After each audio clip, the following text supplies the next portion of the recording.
Her name is Sor, S-O-R, Juana Ines de la Cruz. Born on November 12th, and this is from poets.org.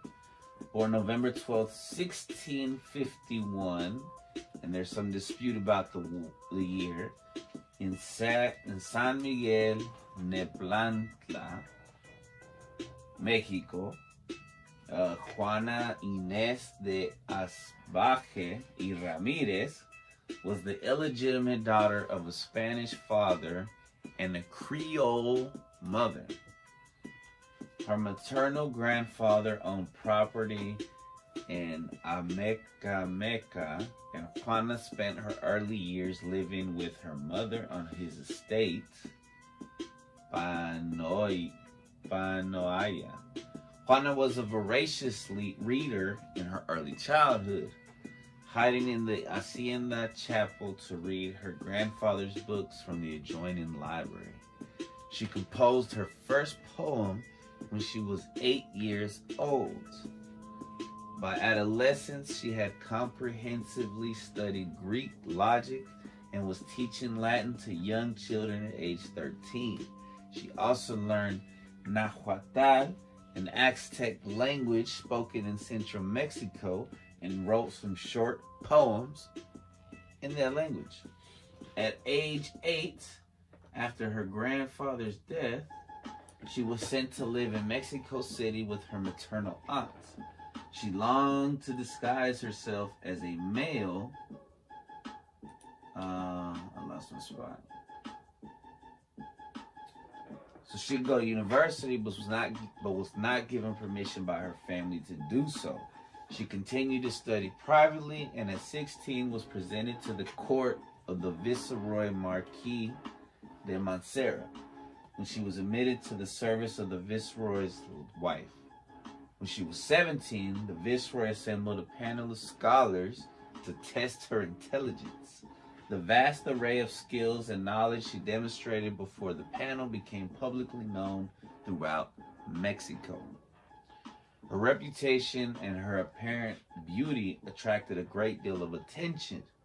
Interested not in marriage, but in the furthering of her studies, Juana entered the convent of the Discalced Carmelites of St. Joseph, where she remained for a few months.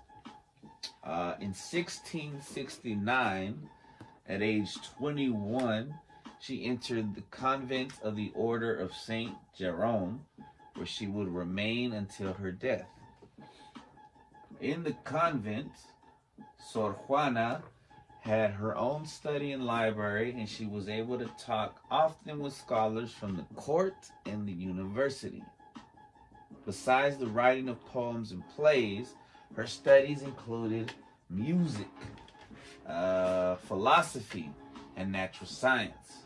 Her small room was filled with books, scientific instruments, and maps. Though accomplished, Sor Juana was the subject of criticism by her political and religious superiors. When her friends, the Viceroy Marquis de la Laguna and his wife Maria Luisa, Condesa de Paredes, the subject of a series of Sor Juana's love poems. Whoa, she was a lesbian. That's pretty cool, right? Yeah. She left Mexico in 1688. Sor Juana lost much of the protection to which she had been accustomed. So they were protecting her. In 1690, a letter of hers which criticized the well-known Jesuit sermon was published without her permission by a person using the pseudonym Sor Filotea de la Cruz. Included with her letter was a letter from Sor Filotea, actually the Bishop of Puebla, Manuel Fernandez de Santa Cruz, criticizing Juana for her comments and for the lack of serious religious content in her poems. Sor Juana's reply, the now famous Respuesta a Sor Filotea, has been hailed as the first feminist manifesto, defending among other things, a woman's right to education. Her fervent reply was the subject of further criticism, and the archbishop and others demanded that she give up any non-religious books or studies. She continued to publish non-religious works, among them several villancicos, a poetic form typically sung as a religious devotional for Feast of the Catholic calendar, about Saint Catherine of Alexandria, written in a more feminist than religious tone. Controversy surrounding Sor Juana's writing and pressure from those around her, including Confessor Núñez de Miranda, resulted in Sor Juana's forced abjuration. During this time, Sor Juana was required to sell her books as well as all musical and scientific instruments. Sor Juana responded by devoting herself to a rigorous penance, giving up all studies in writing. In 1695, a plague hit the convent on April 17th. After tending to her fellow sisters, Juana died from the disease around the age of 44. So I wanted to read one of her poems real quick.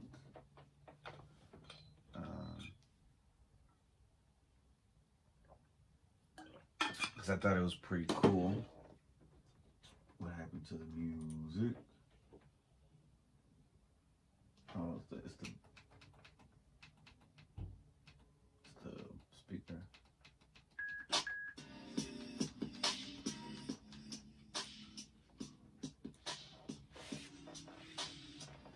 I wonder if that's the sign that it should skip the song, man.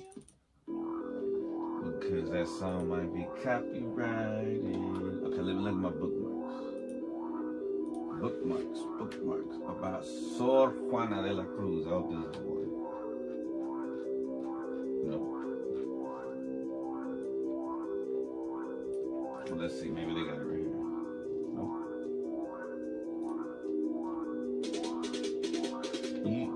You, Juana Ines. You.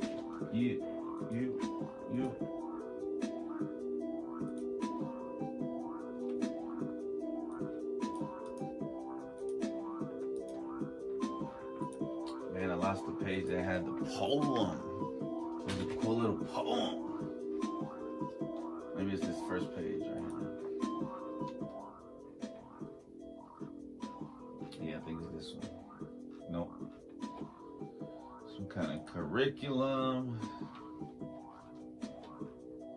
Man, there's this poem. Okay, I think it's from this one. It's Cal Latin America.voices.wooster.edu. And it talks about Sor Juana Ines de la Cruz, Latin America's first feminist.